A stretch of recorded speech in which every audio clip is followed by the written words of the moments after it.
Oi, oi, amigas! Vamos falar do primeiro trimestre de gestação? Vem comigo.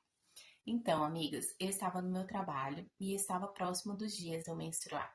Eu comecei a sentir uma cólica, só do lado esquerdo, que estava bem tenso essa cólica. E, bom, eu já imaginava que eu poderia estar grávida, porque, vocês conhecem a história, eu estava casada, né? E nós havíamos conversado e ele me pediu esse filho e nós estávamos tentando. Então, eu comecei no outro dia a sentir uma dor mais forte ainda, que não passava com nenhum analgésico forte. Então, eu comecei a suspeitar de uma gravidez ectópica, porque era só do lado esquerdo e eu nunca havia sentido isso, né? Tanto que o ano passado nós tivemos uma perda e nada parecido com isso. Então, eu decidi ir no laboratório rapidinho e fazer um beta-HCG quantitativo para descartar uma possível gestação para ir ao hospital, porque como eu estava tentante, então eles iriam me perguntar e eu teria uma certeza ali, né?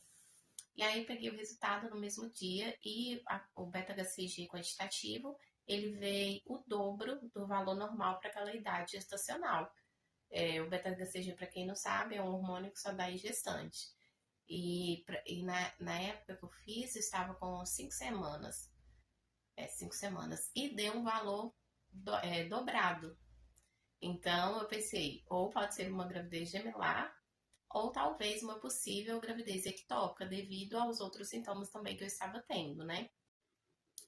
Bom, pessoal, nesse dia eu cheguei a ir ao hospital e sentindo muita dor, como estou relatando para vocês, do lado esquerdo. E eu pedi eles muito para fazer ultrassom, porque eu realmente estava suspeitando da gravidez ectópica devido a essa forte dor do lado esquerdo. Como antigamente não, no passado, eu tive uma perca gestacional, então eu sabia que não era normal aquela dor localizada do lado esquerdo. E como o beta tinha dado o dobro, eu falei, pedi, né, para a médica, de plantonista, para pedir ultrassom para descartar a possível gestação ectópica. Só que não me foi atendido, não fizeram ultrassom, apenas me deram dipirona e me mandaram para casa.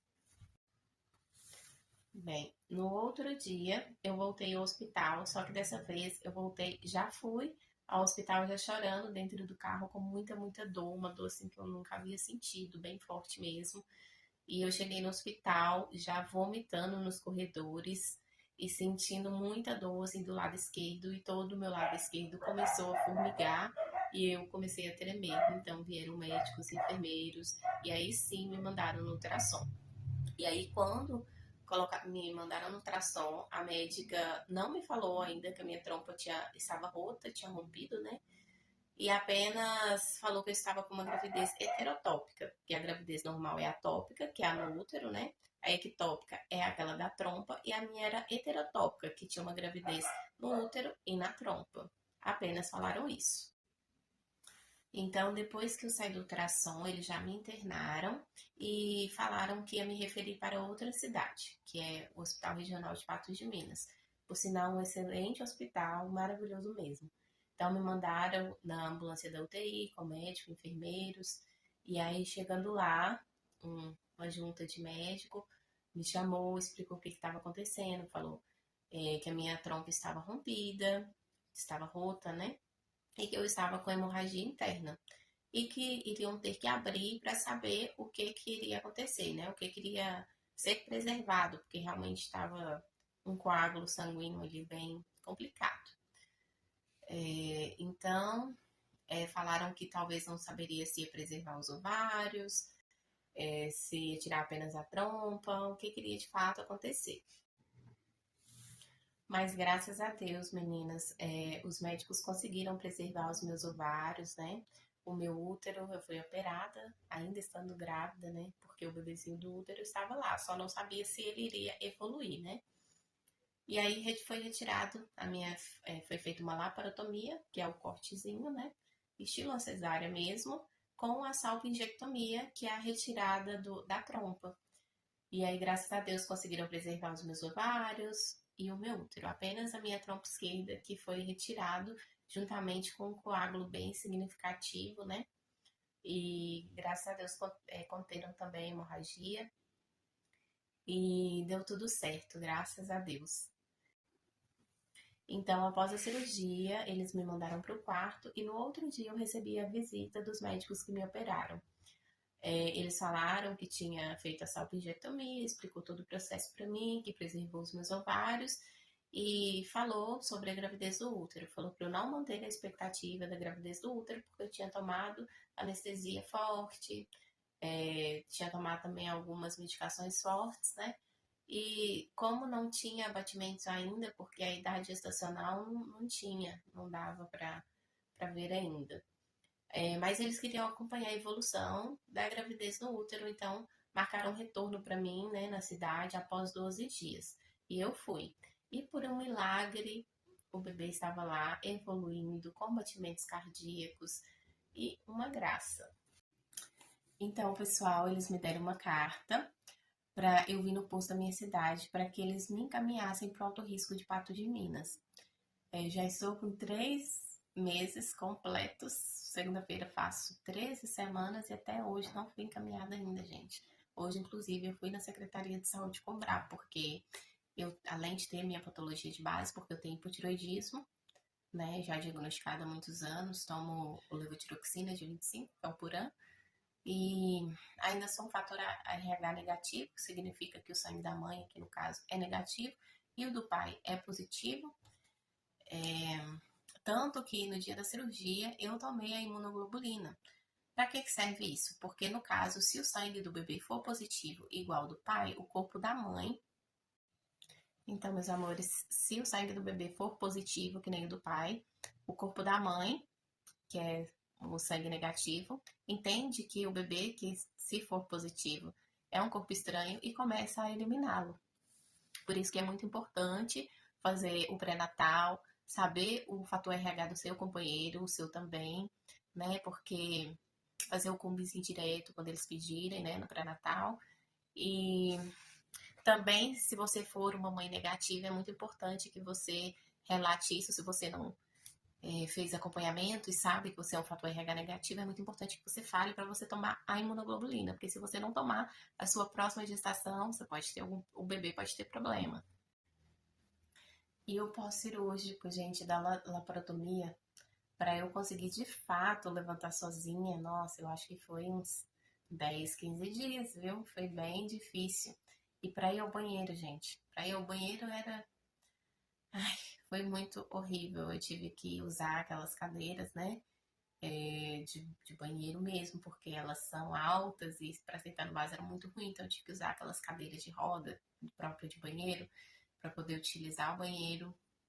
E era bem constrangedor, né? Porque eu precisava de ajuda nos primeiros dias para tudo, porque você não consegue se banhar sozinha, assim, a parte de cima sim, né? Mas os membros inferiores que eu não podia agachar, eu sempre estava ali dependente. E também teve a parte que eu não conseguia fazer o número 2. Ainda sobre o pós-cirúrgico, gente, eu tive muita dificuldade de fazer o número 2. Aquilo me agoniou muito, eu acho que foi além de eu não conseguir ainda levantar sozinha a minha independência, ou até mesmo tomar um banho e esfregar os meus membros inferiores, né? Claro, as minhas partes íntimas e os membros superiores eu conseguia fazer, mas os membros inferiores, se eu quisesse lavar meu pé, minha perna, eu precisava de ajuda, sim. E também teve a parte do número 2 que foi horrível, gente. Horrível, horrível, horrível. Eu fiquei 7 dias sem ir no banheiro. E eu nunca tinha ficado tanto tempo sem ir no banheiro. E aquilo foi, nossa, horrível, horrível. Porque quem tem dificuldade no banheiro vai me entender, gente. É muito ruim, mas graças a Deus depois foi tudo normalizando, né? Consegui fazer minhas coisas, ir ao banheiro. E até para quem tem dificuldade de ir no banheiro, se quiser, eu faço outro vídeo relatando, dando as dicas do que me salvou, né? E que me aliviou muito, muito. Mas é normal, gente, no pós-cirúrgico você ficar um pouco ressecado. Principalmente porque eu estava tomando um remédio para dores fortes, né? Que se chama Paco e ele resseca um pouco. Então é comum ter um ressecamento mesmo, né? E agora falando dos sintomas da gravidez. Enjoo, só conseguia comer macarrão. Acho que até os 2 meses eu conseguia comer só sopa. Fiquei 2 meses comendo, 2 meses não, né? Um mês eu descobri que 5 semanas eu descobri que eu estava grávida. Então, nas 3 semanas consecutivas, eu comia só sopa. Bem, com 25 dias, após minha cirurgia, eu vim para casa da minha mãe, né? E aqui, gente, com amor de mãe, com muito carinho, né? As coisas foram voltando ao normal.